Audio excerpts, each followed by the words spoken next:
sering kita bahas di Lucky Pet Channel yang aneh bilang, ketika kita sholat nih kita sedang angkat tangan Allahu Akbar. Kita ini sedang angkat tangan. Artinya kita udah nyerah. Dengan kondisi yang sedang kita jalani, musibah, ujian yang begitu banyak, kita udah serahin sama Allah. Up nih Allah nih. Makanya pada saat nanti angkat tangan, pasti kita udah nyerah. Yaudah, mau apa kayak terserah udah. Kita udah serahin semua pada Allah. Nah pada saat kita sudah angkat tangan Allahu Akbar, maka di sini Allah turun tangan. Kita angkat tangan, Allah turun tangan. Allah, manis sekali nih endingnya nih. Lucky Pet Channel.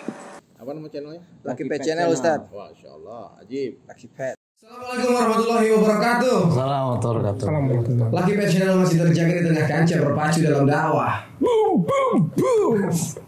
Dia kenakalan remaja yang semakin kehilangan arah, yang kita semua nggak mau kalau nanti mati tiba-tiba. Biar mati nggak kosong amat. Masya Allah. Ustaz Sahal, assalamualaikum Ustaz Sahal. Masya Allah sehat ya. Kak Fet. Aduh. Alhamdulillah sehat. Masya Allah. Jalan macet ya.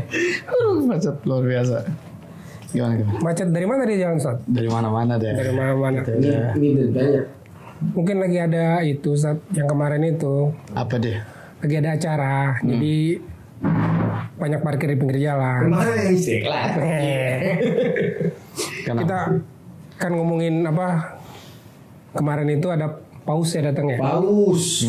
Dari Vatikan. Datang ke Indonesia berkunjung untuk mengunjungi umatnya. Terus di media sosial tuh banyak yang teriak toleransi. Kita harus apa? Sampai ada yang di videonya itu sampai nangis. Itu toleransi katanya. Muslim katanya. Tapi kan kita kan ngeliat Zohin ya Ustaz ya, kan pakai kerudung. Perempuan bukan laki-laki itu pakai kerudung sepertinya Muslim. Itu kita menyikapi toleransi itu gimana Ustaz? Oke, menarik. Kalau bahasa toleransi menurut KBBI, Kamus Besar Bahasa Indonesia, toleransi itu kan sikap atau sifat menenggang, menghormati. Ya, itu dari bahasa dasar ya Indonesia itu menghormati, menenggang rasa, terus kita ya satu sama lain saling mensupport. Cuman kalau kita bicara tentang Islam, toleransi nggak masuk dalam bab akidah. Ini untuk muamalah.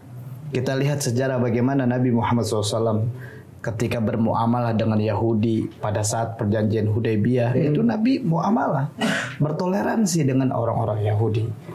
Terus kita lihat dengan sejarah-sejarah yang lainnya yang ada, yang tercatat di dalam lembaran sejarah, banyak memang para sahabat Nabi yang mulia melakukan toleransi dalam muamalah.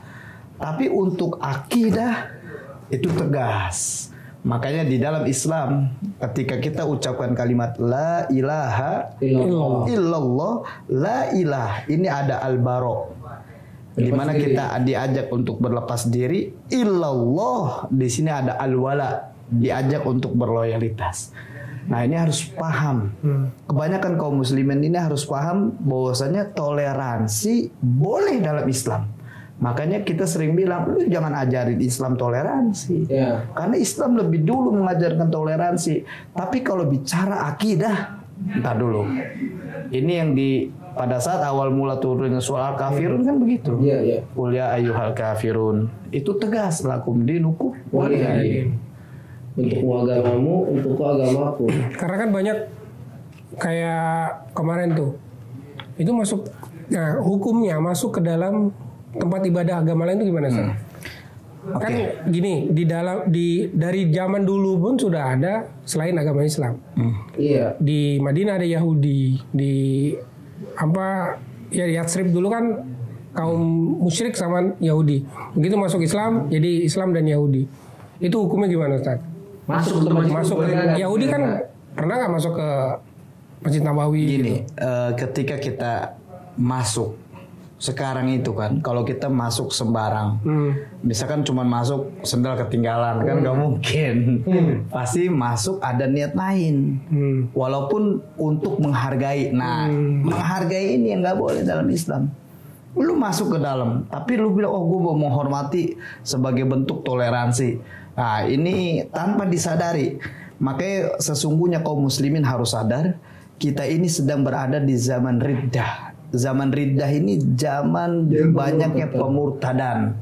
Kaum muslim ini kalau kita bahas bagaimana bab nawakidul Islam, pembatalan keislaman, itu banyak yang murtad. Banyak yang kena dong. Ini bukan kata gue. Kalau misalnya, secara ekstrim, radikal. Iya. Tapi gue bisa buktikan dalil-dalilnya. Ada satu. Ada banyak di Quran. Coba pengen tahu. Iya.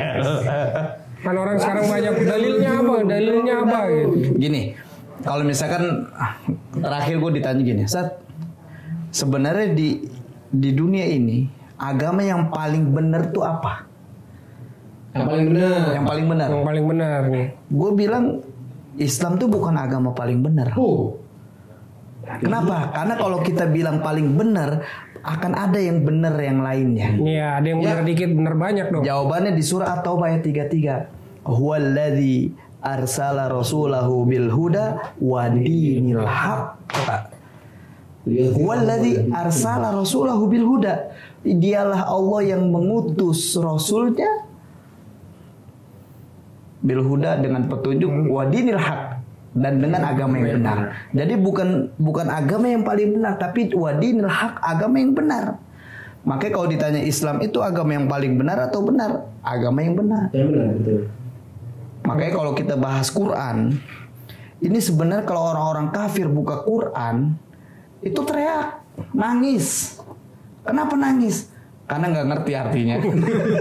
Tapi kan emang dijelasin juga kan di Al-Baqarah ayat awal itu kan, bahwa apa yang ada di dalam hati mereka itu lebih gelap lagi, kebencian. Fi qulubihim maradun. Cuman gini, kalau kita buka Quran, silakan buka di surah Al-Hijr ayat 2. Al-Hijr ayat 2. Surah yang ke-15. Nih. Baca dan terjemahkan. Biar teman-teman sobat Lucky Pet Channel tuh dengar apa yang dibaca sama Syekhuna Al-Fadil. Bismillahirrahmanirrahim. Rubbama yawaddu alladhina kafaru law kanu muslimin. Artinya, orang kafir itu kadang-kadang nanti di akhirat menginginkan sekiranya mereka dahulu di dunia menjadi seorang muslim. orang kafir di akhirat kelak, seandainya di dunia itu dia dulunya pengen jadi muslim. Ini pernyataan Allah, penyesalan apa sebuah kebahagiaan untuk orang kafir? Penyesalan buat dia. Iya. Jadi makanya gue kemarin ketemu seorang yang lama di Amerika. Ini orang muslim. Jadi ketika dia duduk bareng dengan orang-orang di luar Islam di Amerika, subhanallah, itu akhirnya dengan izin Allah masuk Islam. Kenapa? Karena kalau misalkan bicara Islam, misalkan bicara Nabi Muhammad, kita bisa buktikan tempat lahirnya ada di kota Mekah. Terus meninggalnya di Madinah, kita bisa lihat bagaimana kuburannya. Ada. Jadi kalau bicara data, bahkan bicara fakta, itu Islam gak bohong. Mau dari mana? Sisi sejarah mana yang mau kita kupas? Tempat-tempat sejarahnya ada.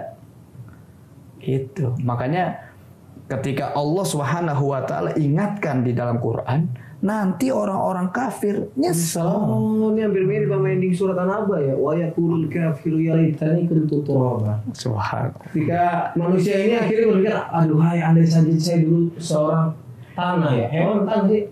Tanah. Jadi kagak kena hisab gitu kan. Iya, artinya ini ada sebuah gambaran di dalam Quran. Makanya Allah ingatkan, dunia itu kan laibu walahun. Laibu. Tempatnya bermain sedang gurau. Artinya dunia ini ya bercanda. Akhirat serius. Tapi kadang kita menjadikan dunia ini serius. Akhirat bercanda. Padahal kalau kita sudah meninggal dunia, dunia hanya cerita dan akhirat itu nyata. Jadi bagaimana kita menyikapi toleransi itu, Ustaz? Menyikapi orang-orang yang berteriak toleransi tadi. Menyikapi orang-orang yang berteriak toleransi, kita akan jawab di dalam Quran. Surah Ali Imran surah yang ketiga, bukan nanti di surah Ali Imran ayat 19. Buka. Nih biar kelihatan kita sambil ngaji nih. Ali Imran Surah yang ketiga ayat 19. ayat ke-19. Jauh nih. Nih. Panjang juga ya? Enggak, sampai sini aja ini dia. Kalau Islam. Oh, inna dina indallahi Islam. Terus Wa makhtalafal ladina utul kitaba illa min ba'di ma ja'ahumul ilmu baghyan bainahum wa man yakfur bi ayatillahi fa innallaha sari'ul hisab. terjemahin.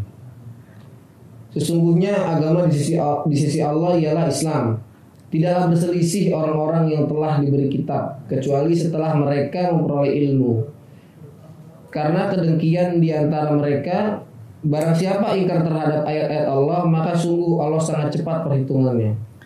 Jadi kalau menyikapi orang-orang yang berteriak toleransi, kita sampaikan bahwasanya kita ini di agama Islam, kita udah diajarkan bagaimana toleransi. Tapi untuk bicara tentang akidah, mohon maaf, mereka bilang kan cuman kata, kan cuman ucapan. Lu ngapa sih nggak ngucapin selamat Natal sama gue? Kan cuman ucapin. Apalagi masuk. Dalam Islam nggak begitu. Dalam Islam ucapan itu fatal. Dalam Islam ucapan itu sakral. Maksud Islamnya kan gak ada ucapan. Iya, lu misalkan bilang, lu timbang ucap doang selamat Natal apa susahnya sih? Nggak begitu. Coba lu mau nggak ikutin gue ucap syahadat? Asyhadu alla ilaha illallah. Lu nggak mau kan ucapan doang. Iya. Jadi ucapan itu bisa membuktikan lu itu bisa bergabung di agama gue. Makanya kalau menyikapi orang-orang yang berteriak toleransi, untuk Islam toleransi nggak jadi soal. Tapi kalau untuk akidah, kita ada yang namanya al-wala wal bara. Kita harus berloyalitas dan di mana kita harus berlepas diri. Gitu. Artinya cukup membiarkan mereka beribadah di tempat mereka, Iya. tidak mengganggu mereka. Betul. Iya betul Bang. Iya, nggak perlu ikut ke dalam kan, artinya kan. Nah, orang sampai sholawatan di dalam. Iya. Nah ini mungkin kalau anda pribadi ya, Ustaz ya. Ente pribadi apa pet? Anda vet pribadi, taat pribadi, vet taat pribadi. Jet pribadi kan. Asisten pribadi. Jadi kayak sebenarnya tuh orang-orang beragama ya, katakanlah Islam, Kristen ya, Hindu, Buddha gitu ya. Agama paling dekat kita lah, Kristen sama Katolik ini. Saya yakin sebenarnya mereka juga maunya agamanya dengan agama yang murni, kemurnian mereka gitu. Kayak Islam pengennya murni, janganlah masukkan doa Bapa kami ke dalam masjid atau janganlah masukkan qasidah rebana itu di dalam gereja. Ini tuh akhirnya berpikir kemungkinan orang-orang non Muslim ini pun akhirnya berpikir, ya apaan sih kayak gitu? Norak. Iya, apaan sih maksudnya? Dipaksain banget gitu. Udah sih nggak usah. Mereka mau Natalan, mereka mau biarkan, kita nggak boleh ganggu, nggak boleh itu, biarkan mereka gitu. Mengganggu kan. Cuma tidak mengganggu itu malah toleransi juga. Makanya gue pernah ketemu orang di luar Islam. Ketika gue nanya Islamnya, terus gimana tuh menurut lu bang? Ngelihat Islam, sholawatan, azan. Kalau menurut gue norak.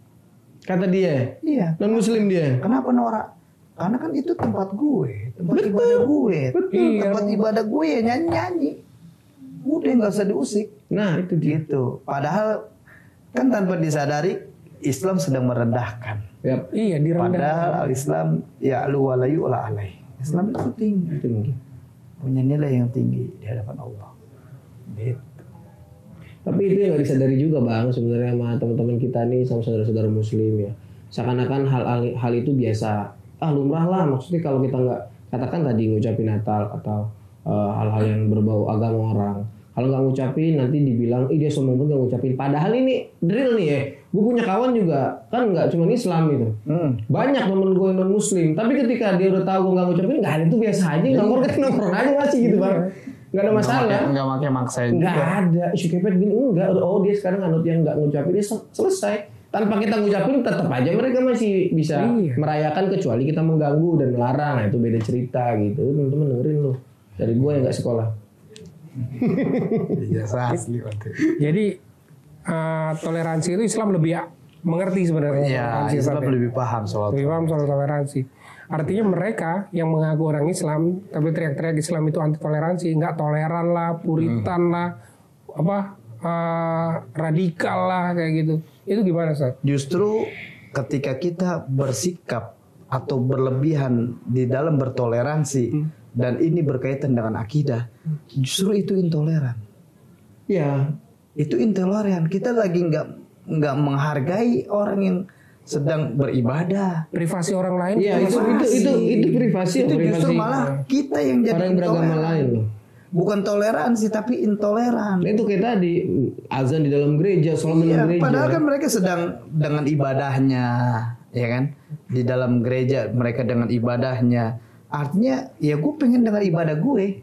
Dengan adanya emang mereka Itu. senang. Mereka nggak senang. Balik lagi kemurnian lagi. Kalau di dalam ditanya secara jujur, mereka nggak senang. Apaan sih ini? So iya banget loh. So iya banget sih. Halo. Iya apa iya udah Allahumma sholli ala Muhammad. Iya apa iya udah iya. Iya udah selesai kenapa gitu. Ini mau masukkan apa kita masuk ke tempat dia seolah-olah itu menjadi apa menjadikan itu sebuah hal yang baik gitu di dalam itu. Padahal itu merendahkan agama kita sendiri kan. Iya, itu yang namanya intoleran. Dan kita memasuki ranah privasi orang di situ. Nggak paham di situ sebenarnya. Gitu. Tapi Makanya ini kita mesti pahamkan bersama. Tapi Ustadz, itu akhirnya ada orang yang bermain di balik ini nggak sih untuk jatuhnya tadi kan tanpa sadar memurtadkan kaum muslimin tanpa sadar ketika dia mengikut sebuah agama orang lain gitu, ikut andil di sana, bahkan ikut tanpa sadar beribadah. Nah, ini kan sistematis sih sebenarnya ada grand design yang memang dirancang untuk menghancurkan akidah umat Islam. Kalau ditanya itu jawabannya ada. Kita harus tahu ada yang namanya misionaris. Misionaris itu memang sudah disiapkan untuk memurtadkan umat Islam. Sebenarnya kalau bicara misionaris, ini orang-orang yang sedang terjun mendakwahkan orang di luar Islam masuk ke dalam orang di luar Islam masuk ke dalam Islam, ke agama mereka. Oke. Mereka memahami di Matius 28 ayat 19. Itu sebenarnya salah paham kalau buka nanti kitabnya. Matius 28 ayat 19 itu sebenarnya sebuah perintah Tuhan kepada Yesus. Bukan sebuah Yesus langsung kepada umat dan nanti boleh dibuka tuh. Lu buka Google ya. Coba buka kalau nggak percaya. Karena gue juga belajar Injil. Gue baca-baca juga. Karena ini penting. Dan yang lebih mengagetkan lagi adalah orang-orang misionaris itu membaca Quran, mempelajari Quran, itu ada 1000-an ayat yang terjemahannya salah. Dan itu dia manfaatkan. Apa bacanya? Matius ayat berapa sih? Matius 28 ayat 19. 2 doang, oke. Ini beda. Matius 28 ayat 19. Apaan bacanya? Tadi dulu apa? Tesat. Karena itu pergilah, jadikanlah semua bangsa muridku dan baptislah mereka dalam nama Bapa dan Anak dan Roh Kudus. Ya itu sebenarnya sebuah perintah Tuhan kepada Yesus. Bukan kepada murid-muridnya. Iya, bukan langsung. Ya. Jadi mereka tuh merasa, wah, gua harus membawa nih, mengajak supaya mereka kita baptis bareng-bareng. Itu kan perintah. Gitu. Makanya ini juga ada kesalahpahaman di antara mereka. Gitu. Tapi sebenarnya nggak apa-apa nggak sih ketika mereka menyebarkan agama mereka untuk narik masuk ke agama mereka? Nggak boleh. Nggak boleh. Karena pasal di sini. Iya. Kenapa sih? Pun sebaliknya ketika yang Islam menyebarkan agamanya untuk masukin orang ke dalam Islam. Iya. Kena juga. Karena di dalam Quran pun kita udah disampaikan la ikraha fiddin, nggak ada paksaan di dalam agama. Artinya kita nggak boleh memaksakan orang harus masuk Islam. Nabi Muhammad SAW sekelas Nabi Muhammad mendakwahkan pamannya Abu Thalib. Padahal di sejak usia 8 tahun Nabi bersama pamannya. Ketika Abdul Muthalib meninggal di usia 8 tahun, Nabi Muhammad itu ikut bersama Abu Thalib, diajarkan bagaimana cara menggembala kambing. Tapi di akhir hayatnya Abu Thalib bukan seorang muslim. Kenapa? Walaupun sekelas Nabi yang mengajak. Karena memang lagi-lagi hidayah ini milik Allah Subhanahu wa taala. Gitu. Mau kita ngomong berbusa, ayo ikut, nggak akan mungkin. Sama kayak kita dakwahin saudara-saudara kita yang nggak sholat, saudara-saudara kita yang sedang berada di jurang kenistaan, maksiat. Udah dong, ikut gue yuk. Mereka mau, belum tentu. Iya, tapi maksudnya ada sensinya ketika kita menyebarkan agama, baik itu apa all religion itu mengajak orang masuk ke dalam agama kita nggak boleh. Nggak boleh. Hatta itu hanya dakwah kayak gini gitu. Kita menyampaikan kebenaran. Ya kalau menyampaikan boleh. Yang nggak boleh itu yang ketika nggak boleh itu ikut agama gue yuk, gue kasih nih. Itu sebuah Nggak boleh. pemaksaan di dalam Islam. Oke. Itu yang nggak boleh. Iya, iya. Makanya misionaris itu melakukan itu. Kenapa kita marah? Karena misionaris itu memurtadkan umat Islam dengan caranya. Buka Mana? surah Maryam ayat 71. Makanya gue pernah ketemu mereka yang mendakwahkan agamanya untuk murtad dari agama Islam. Ternyata mereka bahasa dari Quran. Artinya itu lagi karena umat Islam itu tidak paham toleransi. Bagaimana menyikapi toleransi Maryam kepada ayat agama berapa? lain? Ayat 71. Dia jadi kebablasan gitu. Dia nerima ngebuka orang buat Di semua terjemahan Departemen Agama di Google itu salah dalam menerjemahkan, sehingga mereka para misionaris tuh memanfaatkan dari kesalahan dalam menerjemah. Baca Dan tidak Tokopedia salam. apapun. Oh salah. Dan tidak ada seorang pun di antara kamu yang tidak mendatanginya. Anar. Hal Tidak itu ada seorang pun di antara kalian yang tidak mendatangi neraka. Hal itu bagi Tuhanmu adalah suatu ketentuan yang sudah ditetapkan. Wah, Ini ayat lu loh, ini Quran lu yang bilang gak ada satupun di antara kalian yang tidak mendatangi neraka. Artinya lu pasti masuk neraka. Kenapa? Karena ada salah penerjemahan. oh, Paham nggak? Ini ada salah tafsir. Ternyata ada Salah seribuan terjemahan. ayat. Ada seribuan ayat yang salah dalam menerjemah, sehingga itu dimanfaatkan sama misionaris untuk memurtadkan umat Islam. terjemahan yang benar gimana? Nah gini, di Quran surah Maryam, surah yang 19. Kita baca bareng-bareng. Ayat 71. Ini bahasanya gini. Wa minkum illa wariduha. Ini sebenarnya tidak ada seorang pun di antara kalian yang tidak melewati jembatan. Oh, jembatan di atas neraka. Maksudnya jembatan. Kita akan melewati jembatan di atas neraka. Sirat itu. Semua itu ketentuan bagi Tuhan. Benar, kita akan melewati itu. Ketemu seorang misionaris.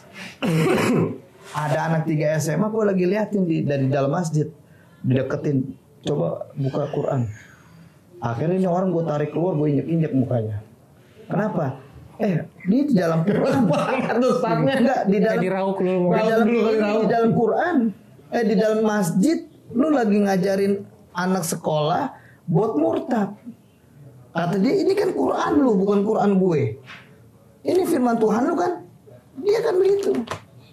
Yang salah siapa? Bukan gue yang salah. Quran lu. Makanya kalau lu mau selamat dari neraka, ikut gue ini sebagai juru selamat. Istilahnya gitu. Oh iya juga sih ya. Surah Al-Ahzab ayat 51. Engkau boleh menangguhkan, menggauli siapa yang engkau kehendaki di antara mereka, para istrimu. Dan boleh pula menggauli siapa di antara mereka yang engkau kehendaki. Dan siapa yang engkau ingini untuk menggauli kembali dari istri-istrimu yang telah engkau sisihkan, maka tidak ada dosa Dari bagimu. engkau yang engkau sisihkan. Artinya itu kan mantan istri. Sisihkan itu mantan istri. Iya.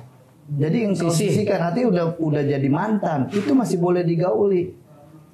Itu dimanfaatin sama orang di luar Islam. Wah, ini Misionaris. Ini kejadian ya sama ibu kemarin yang mualaf ya, sama suaminya muslim. Kayaknya pakai terjemahan ini nih mohon Itu, pada Departemen Agama ini pernah ada enggak ini beneran kejadian? Ya ini baru 2 ayat gua buka di sini. Kalau Istrinya mau, dimintain jatah ya? Tanya di kamera kalau kita mau nih. di Lucky Pet channel kita buka terjemahan yang salah, menarik. Waduh, 2.000 yang berapa jam nih? 1.000. Dari 900-an lagi. Bagus itu mencari terjemahan yang salah di dalam Al-Quran.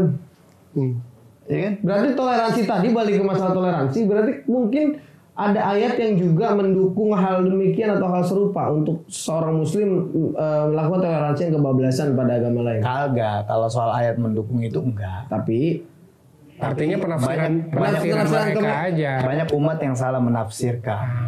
itu disebabkan ada terjemahan yang keliru nggak kayak yang 2 ayat tadi?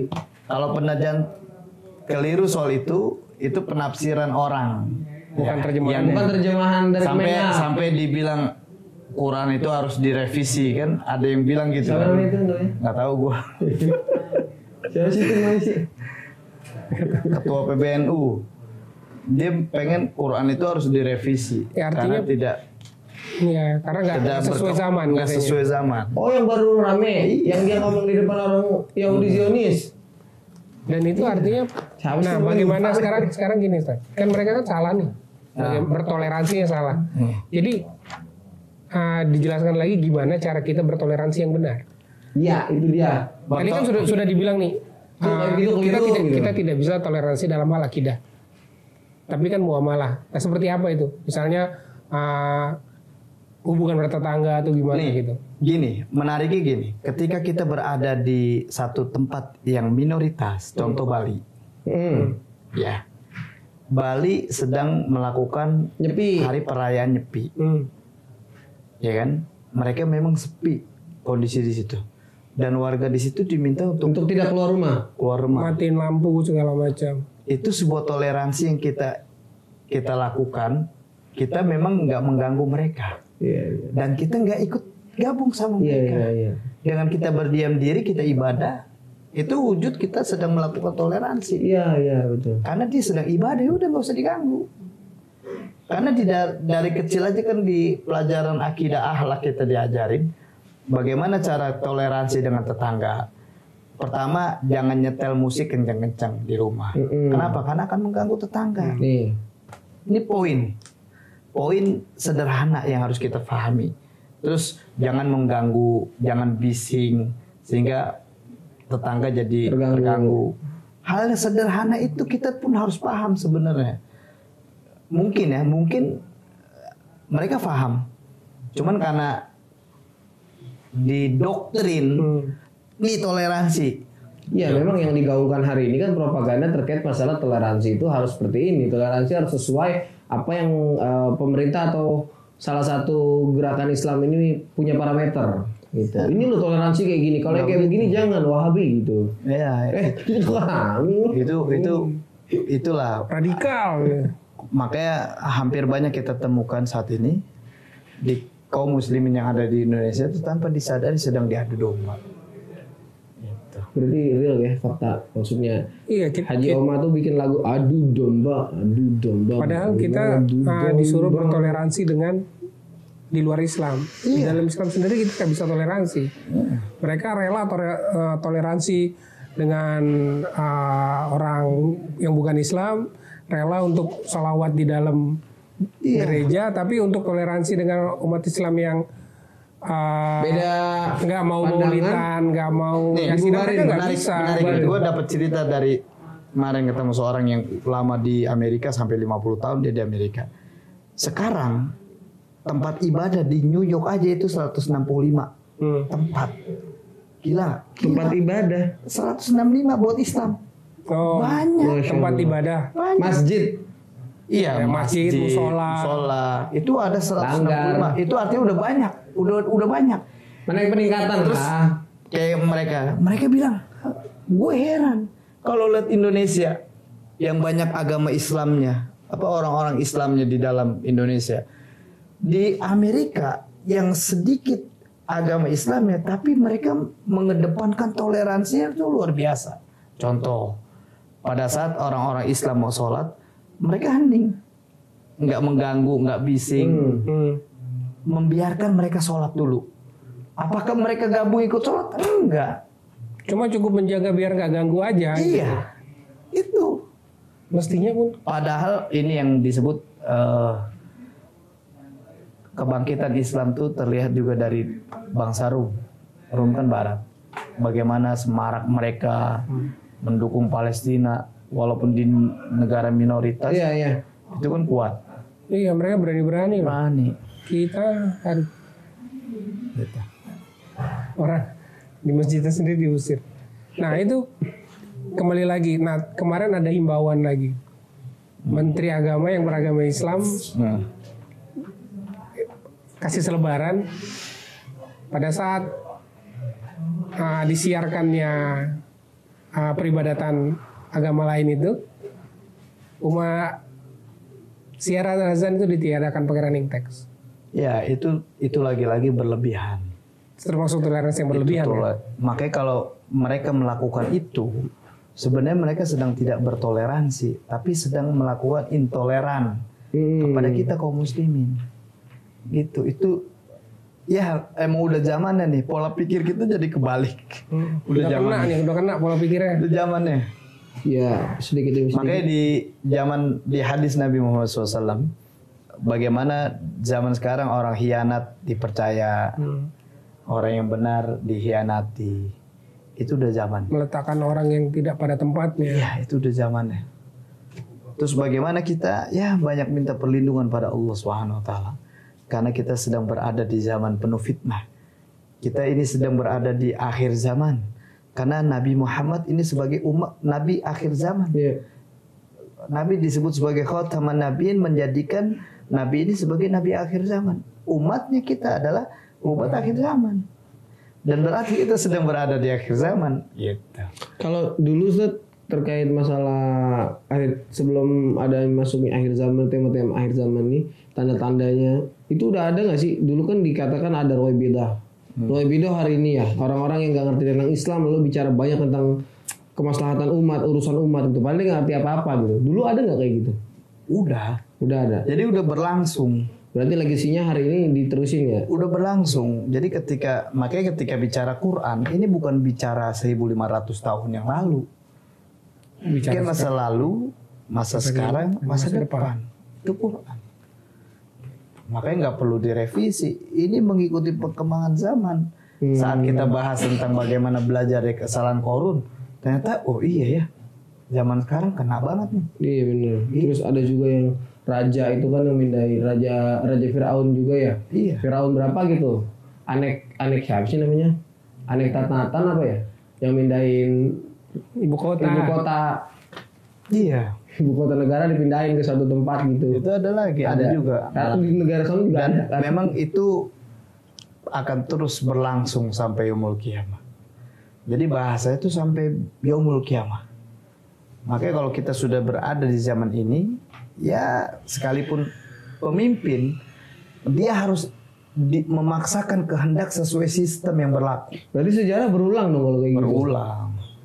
Berulang. Ketika Nabi Muhammad SAW dihadapi satu kondisi di mana Nabi sudah dalam kondisi para sahabat mengalami paceklik, terus ditutup, diintimidasi, nggak boleh keluar Mekah. Nabi melihat bagaimana kisah Nabi Yusuf alaihissalam. Jadi kalau kita memahami sejarah, terus kita sedang ada di posisi apa, maka lakukan apa yang sudah terjadi pada masa-masa sebelumnya. Itu jawabannya.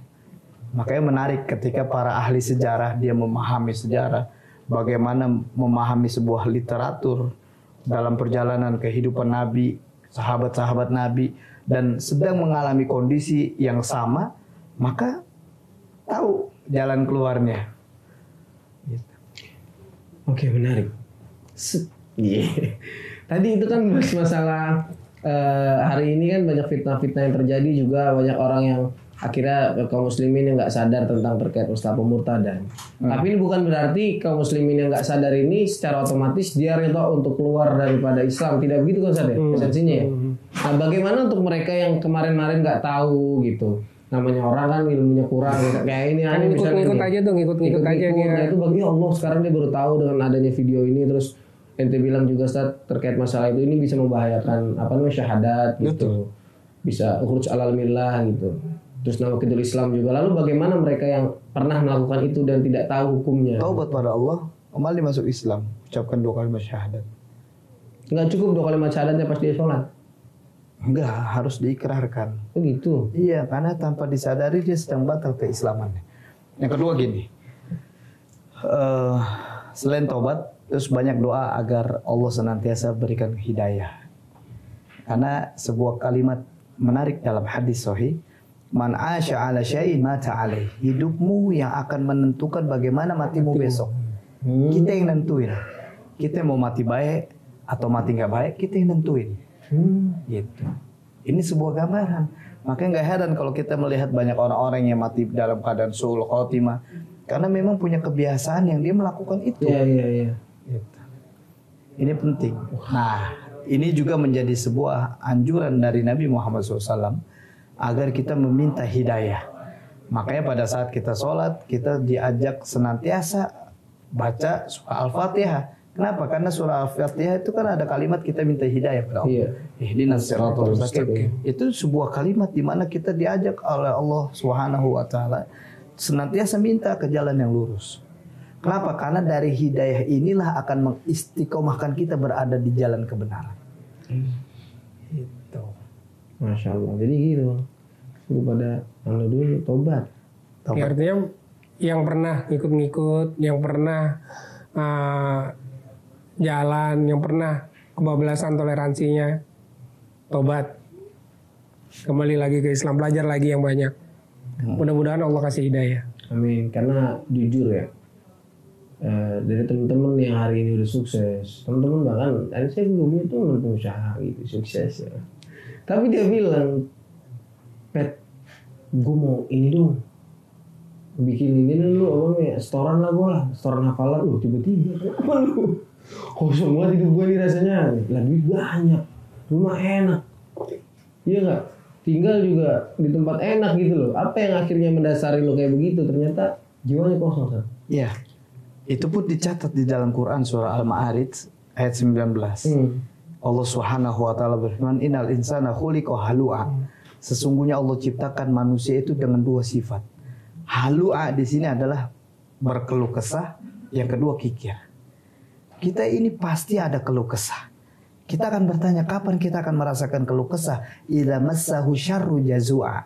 Ketika Allah timpakan musibah, berikan ujian, sakit, banyak masalah, disinilah berkeluh kesah kita main. Kapan kita akan kikir? Wa idza massahul khairu manua. Ketika dapat nikmat yang banyak, dapat rezeki yang besar, di sini akan mulai timbul kikir. Bedit. Lantas bagaimana untuk menghilangkan dua sifat ini? Illal musallin, kecuali kepada mereka orang-orang yang sholat. Siapa mereka? Alladzina hum ala sholatihim daimun. Mereka yang istiqomah berada di dalam sholatnya. Makanya sholat itu bukan sekedar sholat. Sering kita bahas di Pet Channel yang aneh bilang, ketika kita sholat nih kita sedang angkat tangan, Allahu Akbar. Kita ini sedang angkat tangan. Artinya kita udah nyerah. Dengan kondisi yang sedang kita jalani, musibah, ujian yang begitu banyak, kita udah serahin sama Allah. Up nih Allah nih. Makanya pada saat nanti angkat tangan, pasti kita udah nyerah. Yaudah, mau apa kayak terserah udah. Kita udah serahin semua pada Allah. Nah pada saat kita sudah angkat tangan, Allahu Akbar, maka di sini Allah turun tangan. Kita angkat tangan, Allah turun tangan. Allah. Manis sekali nih endingnya nih. Sholat tuh ini ya, kayak doang sholat kagak lu. Duit doang harus nikmatin. Kejar dunia mulu atau mati lu. Itu jawaban di surah Al-Ma'arij ayat 19 sampai 2. Tapi benar juga Bang, tadi namanya kita ujian ya. Karena lu bilang ya ini bukti soalnya kalau nggak ada duit pasti puyeng. Ya bener puyeng. Tapi nggak ada iman lebih puyeng lagi. Subhanallah gitu dong. Oke, Masya Allah gimana dong? Jadi tadi kembali lagi ke toleransi. Artinya toleransi itu umat Islam tidak perlu diajari toleransi, Ustaz. Satu nggak perlu diajari toleransi, dan toleransi itu hanya di bagian muamalah. Betul. Hubungan antar manusia. Betul. Hubungan dengan Allah nggak ada. Nafsi-nafsi ya. Nggak ada toleransi. Iya, nggak ada toleransi. Nggak ada. Lakum dinukum waliyadi. Betul. Agamamu, agamaku itu. Nggak ada. Nggak boleh digabungin. Untukku surgaku, untukmu surgamu. Untukku nerakaku, untukmu nerakamu. Jadi kalau gue bilang lu bakal masuk neraka, iya biasa aja. Lu bilang gue bakal masuk neraka, nggak ada masalah gue. Iya. Makanya umat Islam tuh paling toleransi banget deh. Dibilang umat Islam nggak bakal diselamatin, ntar mati masuk neraka, nggak ada masalah. Kita dibilang domba-domba tersesat ya itu urusan kan lu. kata lu Gue dibilang domba tersesat. Jadi memang ada sebuah sistem yang membawa mereka di luar agama Islam yang atau akhirnya ikut orang Islamnya juga, bahwa orang yang mengatakan kafir udah pasti radikal, padahal enggak, kafir bahasa paling halus. Betul. Iya nggak ya? Begitu bener ya? Betul. Al-Quran kan bilang kuliah kafirun. Masa kuliah non muslim kan mungkin diganti gitu loh.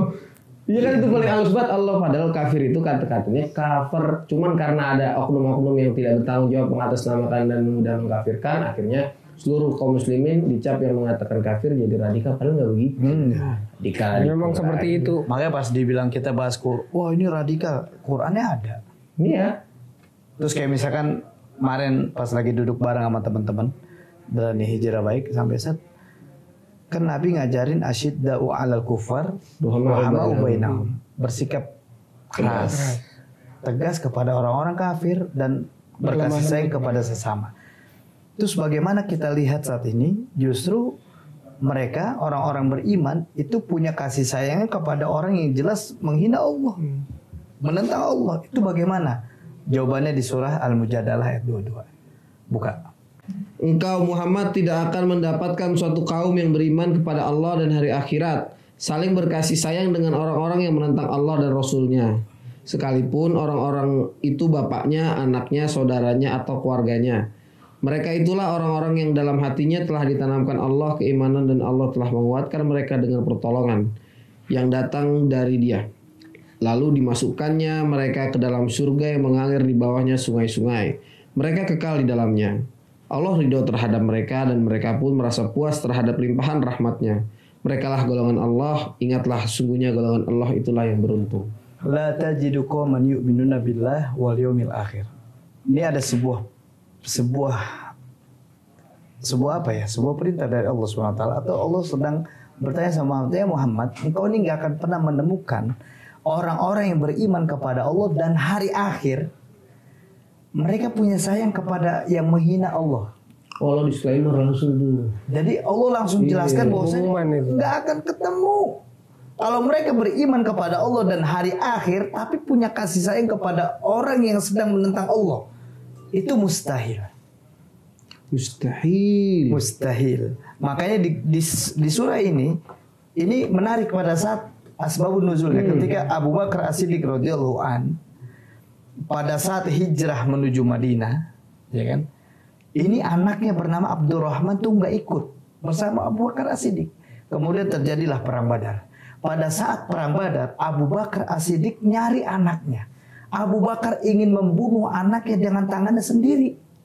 Sampai Abu Bakar, aku akan membunuh Abdurrahman jika ketemu, dan aku tidak akan membiarkan sahabatku membunuh anakku karena aku akan bermusuhan dengan sahabatku. Kenapa Abu Bakar As-Siddiq melakukan itu? Karena Abdurrahman saat itu tidak mau ikut kepada Rasulullah SAW masuk Islam, dan dia ada di barisan penentang Allah. Walaupun itu anaknya, tidak akan ada kasih sayang kepada mereka yang menentang Allah Subhanahu wa taala. Lantas kalau kita ketemu seorang muslim yang dia nyium pala seorang pemuka Katolik yang ternyata kita temukan dia bersekutu dengan Zionis, yang kita tahu Zionis memerangi Palestina, maka mustahil kalau dia beriman kepada Allah dan hari akhir dia akan lakukan itu. Quran ini menjawab, berarti mereka sedang tidak beriman kepada Allah dan hari akhir. Itu jawabannya. Enak kalau ngaji baca Quran tuh. Jawabannya ada di Quran semua. Masya Allah. Oke, Bang Dan. Kan? Sampai nervous nih. Ngeri ini kalau dengar beginian. Oke, Ben. Oke, teman-teman ya. Ngaji malam ini kita ini dulu merinding saya soalnya. Wah, ini berat sekali rumahnya ini. Ya kita sih berdoa semoga kita nggak ada di barisan musuh-musuh Allah. Kita ditetapkan di jalan yang benar. Iya, itu kita di atas jalan yang benar, di atas jalan yang hak gitu. Sebelum ditutup, Nabi ngajarin doa, Allahumma sabitna biqauli sabit. Ya Allah, tetapkan kami dengan kalimat penetap. Coba lu ucapin kalimat la ilaha illallah. La ilaha illallah. Lagi la ilaha illallah. La ilaha illallah. Ternyata pengucapan la ilaha illallah, Allah berikan bukti Allah sayang sama kita yang beriman. Kenapa? Karena la ilaha illallah nggak sampai kena kedua bibir kita. La ilaha illallah. Kenapa? Agar ini mudah diucapkan di saat sakaratul maut. Wallah, kemarin ini coba tolong tadi potong buat jadi shotnya. Keren. Masya Allah. Teman-teman ya. Mudah-mudahan ya obrolan kita malam ini banyak yang diambil ibrohnya. Amin, Allah. Yang salah datangnya dari gue, dari Bang Dan, dari Ustaz Saleh, bener pasti datangnya dari Allah. Allah Subhanahu wa taala. Karena dalam Islam nggak ada yang maksum. Hatta itu syekh pun nggak ada kecuali Nabi Muhammad SAW. Nabi Muhammad SAW sudah wafat hari ini. Tidak ada manusia maksum. Jadi jangan ada yang ketika ada yang berkata saya adalah terbebas dari dosa, saya adalah syekh, saya adalah Habib, saya adalah kiai, itu dusta semua. Apalagi wa makola. Nah itu wa makola. Sekolah dulu aja dia daripada di kami. Oke teman-teman, jangan lupa like, comment, dan subscribe. Mudah-mudahan video ini bermanfaat buat semuanya. Gue Fed, Bang Dan, Salam Tuhan. Assalamualaikum warahmatullahi wabarakatuh. Salam Peace out. warahmatullahi wabarakatuh.